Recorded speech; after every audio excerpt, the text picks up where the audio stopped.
En 2008, ils étaient bloqués sous la neige à Paris. Alors ils ont créé Uber valorisé 200 milliards. Ce soir-là, à Paris, il fait 2°C, la neige tombe. Les taxis sont introuvables. Travis Kalanick et Garrett Camp tournent en rond pendant 30 minutes avec leurs valises. Personne ne s'arrête.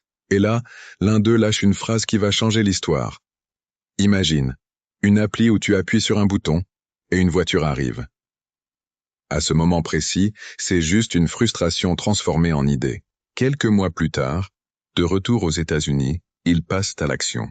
Ils appellent leur projet UberCab, un service de chauffeur privé que tu peux commander depuis ton téléphone. Au début, personne n'y croit. Les taxis les attaquent. Les autorités leur interdisent d'utiliser le mot cab. Ils changent le nom, Uber. Ils recrutent les premiers chauffeurs via Craigslist, un site de petites annonces. Ils ont une seule fonctionnalité dans l'app, un bouton. Tu appuies, la voiture arrive. Simple da brutal. Génial. Puis tout s'emballe. Lancement à San Francisco 2010. Expansion mondiale en moins de 3 ans. Présence dans plus de 70 pays. Plus de 7 milliards de trajets par an Uber. Atteint une valorisation de 200 milliards de dollars. Plus que General Motors, Ford et BMW réunis à un moment donné. Tout ça, parce qu'une nuit, ils ont ressenti une frustration. Mais voici la partie que personne ne raconte. Uber a aussi traversé l'enfer.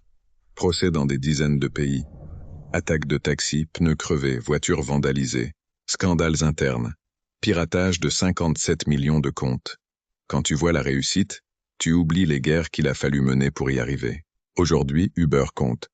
Plus 131 millions d'utilisateurs chaque mois. Des trajets dans plus 10 000 villes. L'ambition de devenir l'Amazon du transport. Pour l'entrepreneur, l'histoire d'Uber nous offre 3 conseils d'experts cruciaux. Premièrement, validez votre idée sur le terrain, pas seulement sur papier.